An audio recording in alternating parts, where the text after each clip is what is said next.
오늘 본문에 앞서서 예수님께서 바리새인과 서기관들과 논쟁을 하셨습니다. 그들은 유대인으로서 종교적인 열심을 가진 자들이었고 종교적인 지식에 있어서 전문가들이라고 할 수가 있었습니다. 그러나 그들이 예수님과 벌인 논쟁은 영적으로는 유익할 만한 것이 전혀 없었습니다. 왜냐하면 자기가 옳다고 하는 입장과 태도를 가진 사람들은 그 무엇으로도 설득하기가 쉽지 않기 때문입니다. 그들은 이미 자기 입장이 확고하게 서 있는지라 하나님의 진리라도 자기들이 가진 입장과 다르면 의심하고 불신하며 받아들이려고 하지를 않았습니다.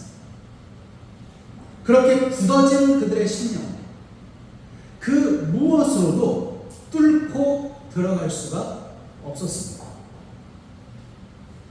오늘 하나님 앞에 예배를 드리러 나오신 여러분은 어떤 입장과 태도를 가지고 이 자리에 오셨습니다. 하나님께서 베푸시는 은혜를 받고 누리시려면 단단하게 닫아 걸어두었던 여러분의 마음 문의 고리를 푸시고 여셔야 합니다. 그래야 하나님의 은혜를 받고 누릴 수가 있습니다. 굳어진 마음이 부드러워져야 하나님께서 주시는 은혜가 스며들 수가 있는 것이지, 굳어진 마음 그대로 있으면 은혜는 스며들지 못하고 비껴가게 될 것입니다. 언제나 하나님께는 마음 문을 열어도 안전하다고 하는 사실을 기억하시고 은혜 받기 위하여 마음 문을 여는 여러분이 되시길 바랍니다. 바리새인과 서기관들과 논쟁을 하심으로써 피로를 느끼신 예수님께서는 전혀 다른 곳으로 가셨습니다. 그곳은 이방 사람들이 거주하는 지역이었던 두로와 시돈이었습니다. 이 두로와 시돈은 이스라엘의 북쪽인 시리아 페니키아 지역에 속한 도시들인데 지중해 지역에 널리 퍼진 우상 숭배의 원산지이고 중심이라고 할 수가 있는 곳입니다. 그러니까 영적으로 보자면 별로 그렇게 좋은 곳이라고 할 수가 없죠. 아합 시대에 바알과 아세라를 이스라엘로 들여와서 장려했던 악한 왕비 이세벨이 시돈 사람이었습니다. 그리고 이사야 선지자는 두로를 가리켜서 음녀라고 부르기도 했습니다. 그러므로 유대인들에게 있어서 이 두로와 시돈 지역은 가까이 하고 싶지 않은 부정한 곳으로 여겨지는 곳이었습니다. 그런데 예수님께서 그런 곳으로 가셨습니다. 두로와 시돈으로 가시는 예수님께서는 그곳에서 이방인인 가나안 여자, 가나안 출신이라는 말입니다. 그 여자를 만나셨습니다. 그 여인은 예수님께 소리를 지르며 도움을 요청했습니다. 주 다윗의 자손이여, 나를 불쌍히 여기소서. 내 딸이 흉악하게 귀신 들렸나이다 라고 했습니다. 여인은 어디서 들었는지 예수님께서 귀신을 쫓아내시는 분이라고 하는 사실을 알게 되었습니다. 그래서 예수님께 도움을 요청한 것입니다. 그러나 예수님은 그 여인에게 한 말씀도 대답하지 않으셨습니다. 그것은 너무나 지극히 당연한 풍경이었습니다. 유대인이 부정한 가나안 사람을 가까이 하지 않고 대꾸도 하지 않는 것은 사실 당시에는 너무나 일반적이고 당연한 반응이었던 것입니다. 그렇게 하는 것이 마땅하다고 그 당시 사람들은 생각을 했던 것입니다. 그러므로 어느 누구도 예수님께서 한 말씀도 대꾸하지 않으신다고 해서 이상하게 생각할 사람이 없었습니다. 하지만 여인이 계속해서 예수님께 소리를 치면서 도움을 요청하니 소리치는 그 여인이 시끄럽기도 하고 성가시기도 했던 제자들이 예수님께 말했습니다. 그 여자가 뒤에서 소리를 지르니 그를 보내소서. 가만 놔두면 계속 저렇게 뒤따라오면서 시끄럽게 굴 테니 어서 쫓아보내시라는 말입니다. 그러자 예수님께서 여인에게 말씀하셨습니다. 나는 이스라엘 중에 잃어버린 양 외에는 다른 데로 보내심을 받지 아니하였노라. 나는 이방인의 너를 도와줄 수가 없다라고 여인의 요청을 거절하신 것입니다. 그러나 여인은 포기하지 않고 예수님 앞에 절을 하면서 말했습니다. 주여, 저를 도우소서.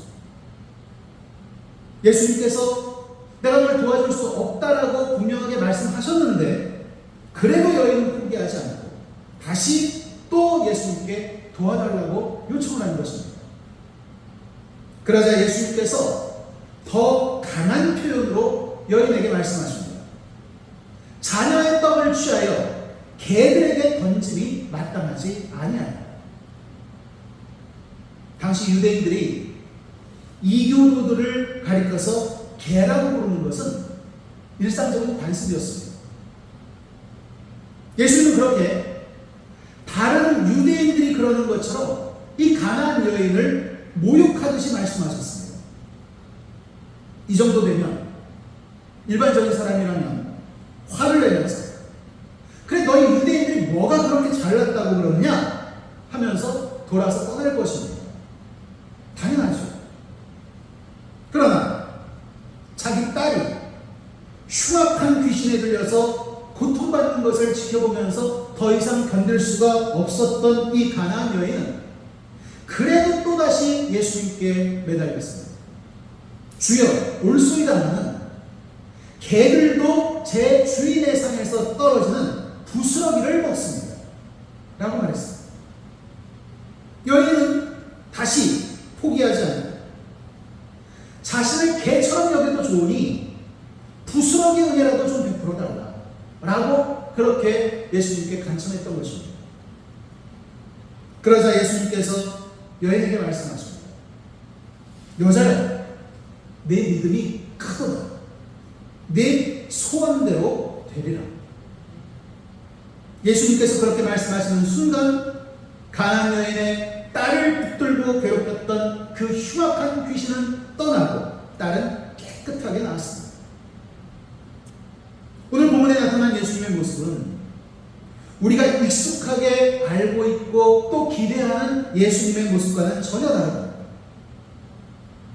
우리가 아는 예수님의 전형적인 모습은 자애로우신 분이셔서 모든 병든 자와 삶 가운데 고통받고 있는 사람들을 불쌍하게 여기시고 고쳐주기를 원하시는 분이십니다.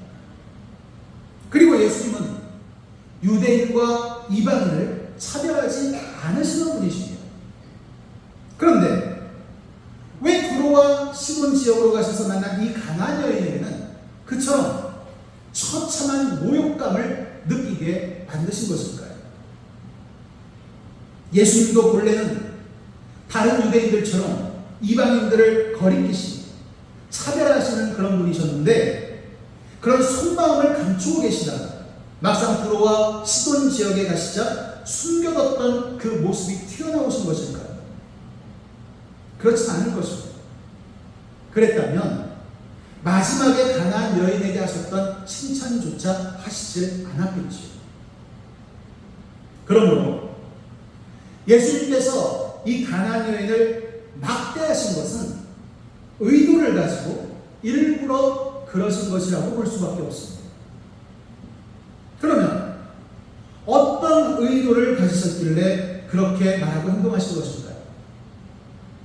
예수님을 따르는 제자들에게 앞서 예수님과 논쟁하던 유대의 바리새인들과 서기관들과 이 가나안 여인을 비교하여 누가 진짜 하나님께 인정받을 만한 만한 믿음을 가진 사람인지를 보여주시기 위한 것이었습니다.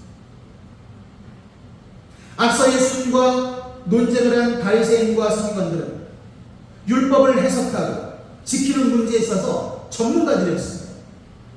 그러나 그들은 단지 전문적인 종교인들일 뿐이었지 신앙의 능력에 있어서는 내볼 만한 것이 전혀 없는 사람들이었습니다.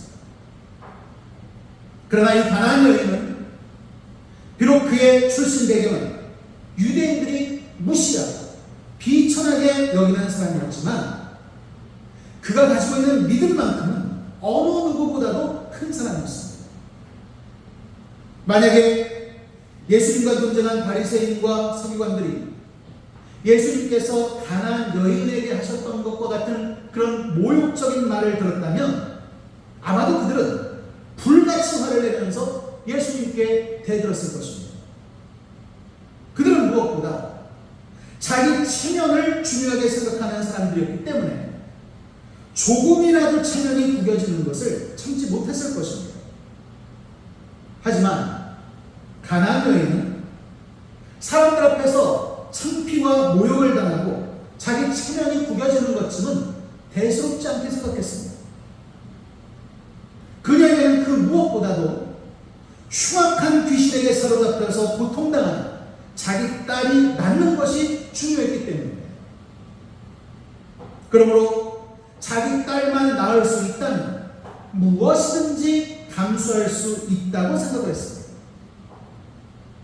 자기 딸만 낳을 수 있다면 자기 체면쯤이야 얼마든지 구겨지고 어떤 모욕적인 말을 듣는다 하더라도 상관없다고 생각하는 것입니다. 여러분, 예수님과 논쟁했던 유대 바리새인과 서기관들, 그리고 예수님께 귀신 들린 딸을 고쳐달라고 찾아와서 소리를 지르면서 애원했던 이 가나안 여인을 통해서 무엇이 진짜 믿음인지 아시겠습니까? 사람 힘만 빼앗고 지치게 만드는 것은 참된 신앙의 능력이 아닌 것입니다.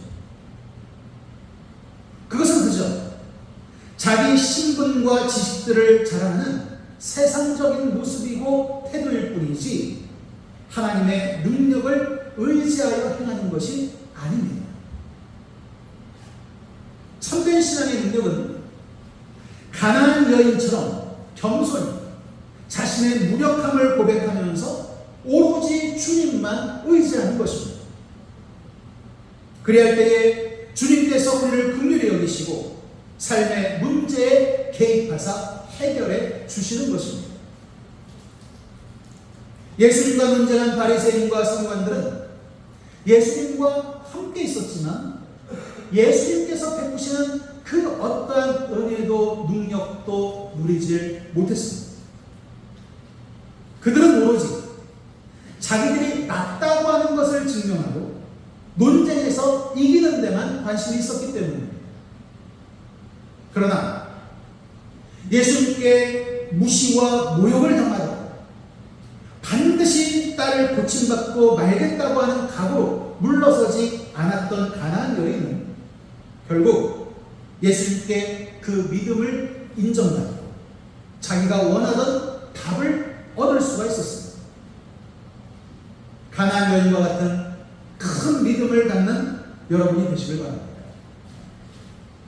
때로 우리가 하나님 앞에 간구하더라도 하나님께서 외면하시는 것 같고 우리 심령을 더 비참하게 만드시는 것 같은 때가 있을 수 있습니다. 그런 때에 우리는 오늘 본문에 나온 이 가나안 여인의 믿음을 기억해야 합니다. 하나님께서 우리를 그렇게 대하시는 것이 꼭 우리를 미워하시거나 벌 주려고 그러시는 것이 아니라고 하는 사실을 기억해야 합니다. 다만 우리로 하여금 그럼에도 불구하고 포기하지 않아 계속해서 간절하게 하나님께 매어 달리는지를 보시려는 것일 수 있다는 사실을 기억해야 합니다. 우리가 어느 정도로 간절하게 포기하지 않고 소원하면서 하나님께 매어 달리는지를 보시려고 그러실 수 있다는 사실을 기억해야 합니다. 기억하시기 바랍니다. 여러분, 다른 사람이 여러분을 무시하거나 모욕할 때 어떠한 태도를 취하십니까? 예수님께서 가나안 여인에게 그러셨듯이 누가 여러분에게 심한 모욕감을 느끼게 만드는 말을 한다면 어떻게 반응하시겠습니까? 그런 일을 당하면 나를 세우고 맞받아치며 욕을 하면서 공격을 하거나 아니면 그냥 슬그머니 그 자리를 피해버리는 경우가 대부분일 것입니다. 그러나 그런 태도들은 결국 상대방의 말을 그대로 받아들이는 것입니다. 상대방의 말을 통해서 모욕을 당했다고 생각하기 때문에 화를 내거나 기분 나빠하고 수치심을 느끼는 것이지. 그건 네 말이 맞다 라고 인정해 주는 것이나 마찬가지입니다. 그러나 한 걸음 물러서서 저 사람이 왜 저런 말과 행동을 하는 것일까 생각을 해보고 그건 그저 저 사람이 하는 말일 뿐이지 나는 저 사람이 하는 말과 전혀 상관없다 라고 생각한다면 그게 그렇게 크게 흥분해서 화를 낼 일도 아니고 수치심을 느낄 일은 사실 전혀 아닙니다.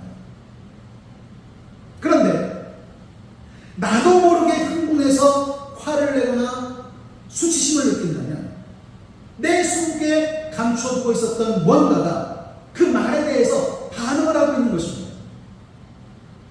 그러므로 그런 나의 반응과 태도를 더 깊이 들여다보고 왜 내가 이러는 것인지 생각해 볼 필요가 있습니다. 그래서 그토록 민감하게 반응하는 내 마음에 숨겨져 있는 상처와 약점과 문제를 찾아내어 해결해야 합니다. 그렇지 않으면 그와 유사한 상황이 벌어질 때 계속해서 똑같이 반응하면서 화를 내거나 수치심을 느끼고 아파하면서 살 수밖에 없는 것입니다. 하나님께서 우리를 그런 상황에 맞닥뜨리게 하시는 것은 결국 우리를 치유하시고 회복시키시며 더욱 온전한 사람으로 만드시기 위해서라고 하는 사실을 깨닫는 여러분이 되시길 바랍니다. 가나안 여인은 예수님께서 어떠한 모욕적인 언사를 하셔도 물러서지 않고 그 자리를 굳건하게 지켰습니다. 큰 믿음이란 바로 이런 것입니다. 아무리 힘들고 어려운 상황이라고 하더라도 절대로 피하려고 하지 않고 반드시 내가 이것을 해결하고 가고 말겠다라고 하는 굳은 결심을 하는 것입니다. 기도할 때도 마찬가지입니다. 응답의 확신을 얻지도 못한 채 그냥 기도를 끝마쳐버리는 경우가 얼마나 많습니까? 그렇게 하는 것이 과연 진정한 기도라고 할 수가 있겠습니까? 기도는 단지 그냥 내가 하고 싶은 말, 필요한 말 몇 마디 하고 끝내는 게 아닙니다. 하나님이 주시는 답을 들어야 하는 것입니다. 그러므로 마음의 확신이 올 때까지 기도의 자리에 머물러 있는 것이 매우 중요합니다. 지치고 힘들더라도 포기하지 않고 반드시 응답을 얻겠다고 하는 의지를 나타내 보이는 것이 중요합니다. 그럴 때에 하나님께서 주시는 응답을 체험할 수가 있는 것입니다. 개들도 주인의 상에서 떨어지는 부스러기를 먹는다라고 한 이 가나안 여인의 말은 어떻게 응답해 주시든지 간에 반드시 나에게 주실 응답이 있음을 믿습니다 라는 말입니다. 그렇습니다. 어떤 응답이든지 간에 하나님은 반드시 우리의 기도에 응답해 주시는 분이십니다. 응답이 없다라고 생각하는 것은 사실 내가 너무 빨리 포기해서 그런 것이지 정말로 응답이 없는 게 아닙니다. 하나님은 언제나 우리의 기도를 들으시고 응답하신다고 하는 사실을 잊지 마시기 바랍니다. 가나안 여인은 취급을 당했다고 화내거나 슬퍼하지 않았습니다. 오히려 개도 그 주인이 돌보는 것처럼 자신도 주님의 돌보심을 받을 수 있을 것이라고 하는 믿음을 가졌습니다. 얼마나 큰 믿음입니까?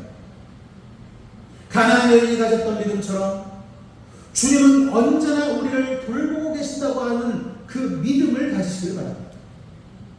그러므로 어떠한 상황에서도 두려워하여 포기하지 마시고 모든 문제를 주님께 맡겨 돌보시는 은총을 누리는 여러분이 되시기를 바랍니다. 가나안 여인은 주님을 믿었습니다.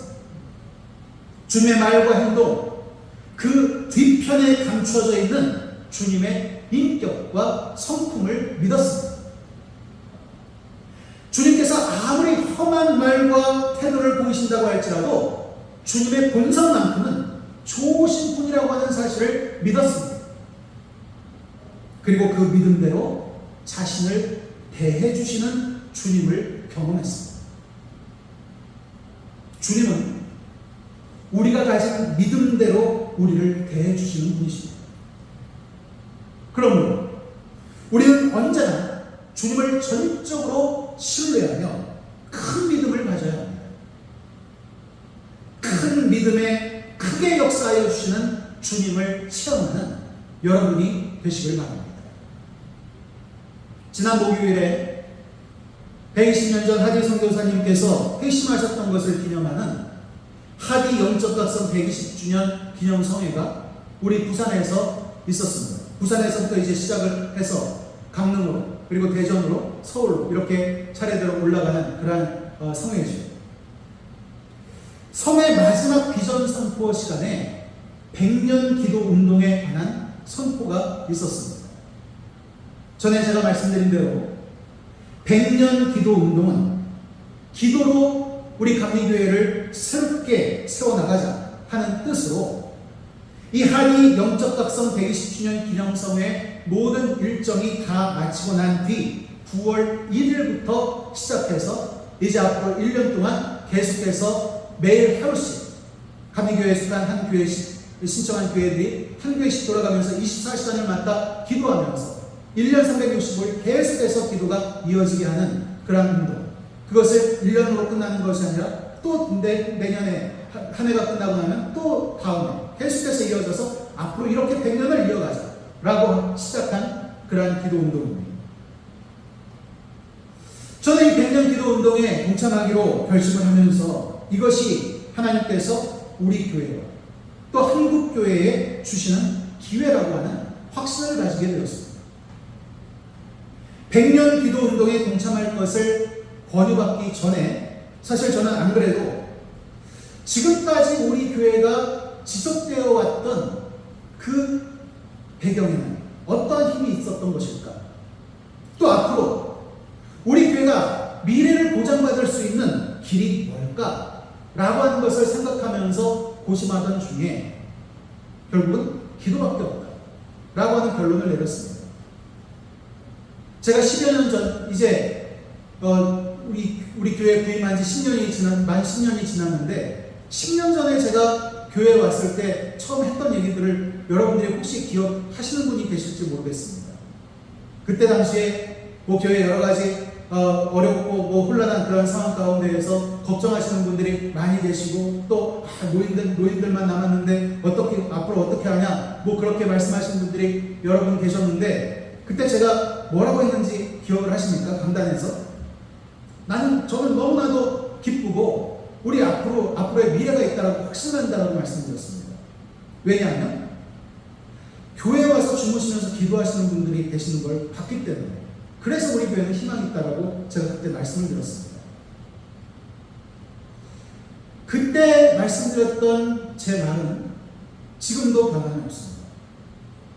우리 교회가 기도하는 교회라면 우리 교회는 앞으로도 계속 지속되어질 것이고 희망이 있습니다. 하나님께서 지켜주실 것이고 하나님께서 길을 열어주실 것입니다. 왜냐하면 하나님은 기도하는 사람에게 길을 열어주시는 분이시고 기도하는 교회를 사용하시는 하나님이시기 때문입니다. 71년, 72년 전에 우리는 어떤 분들에 의해서 교회가 시작이 되었고 지금까지 교회를 거쳐갔던 그 수많은 분들의 이름을 다 알지 못합니다. 하지만 분명한 사실은 71년, 72년 동안의 우리 교회의 역사 가운데 기도는 끊어지지 않았다는 것입니다. 그게 우리 교회가 지속됐던 이유입니다. 그리고 앞으로도 하나님께서 기도하는, 우리 교회에서 기도가 끊어지지 않는 한 하나님께서는 우리를 지키시고 또 사용하실 것이라는 말이죠. 이런 믿음에 확신이 있는 것입니다. 제가 받은 이 응답이 저 한 사람에게만 주신 것이 아니라 여러분 모두에게 동일하게 들려지는 주님의 음성이시기를 간절히 바랍니다. 그래서 정말로 이제는 우리 교회가 다른 무엇보다 기도에 집중하고 지금까지도 기도 안 해본 것은 아니지만 다시 더 뜨겁게 또 강하게 기도에 불을 붙일 필요가 있습니다. 그래서 기도로 다시 새로워지고 든든해지며 부흥하는 역사가 임하게 되기를 간절히 바랍니다. 여러분, 하나님께서 여러분의 생명을 계속해서 이어가게 하시는 이유가 뭐라고 생각하십니까? 저는 이것이라고 생각합니다. 마지막 죽는 날까지 하나님의 뜻, 하나님의 나라를 위하여 기도하라고 하시는 것인 줄로 믿습니다. 여러분의 가정을 위해서 무엇을 하시겠습니까? 더 많은 돈을 벌어서 자녀들에게 물려주시겠습니까? 아니요. 그것은 족한 것이 아닙니다. 그것은 답이 아닙니다. 기도해야 하는 것입니다. 기도하는 가정에 하나님께서 복을 내려주십니다. 기도하는 교회에 부흥을 주십니다.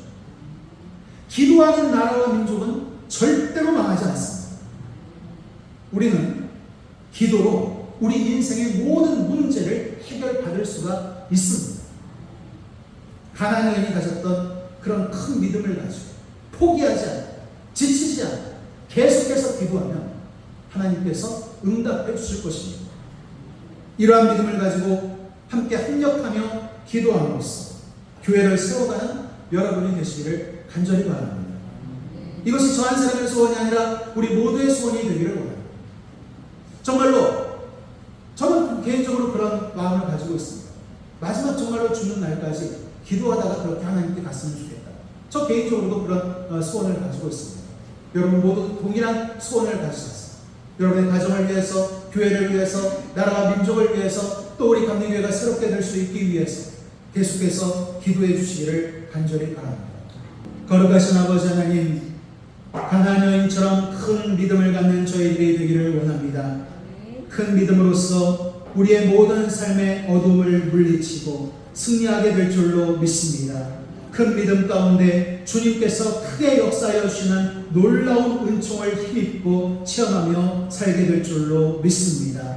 큰 믿음 가지고 주님의 이름 높여드리며 증거하며 살아가는 저희들이 되게 하여 주시옵소서. 우리 교회가, 우리 각 개인이 정말로 기도로 소문나는 사람들과 교회가 되게 하여 주시옵소서.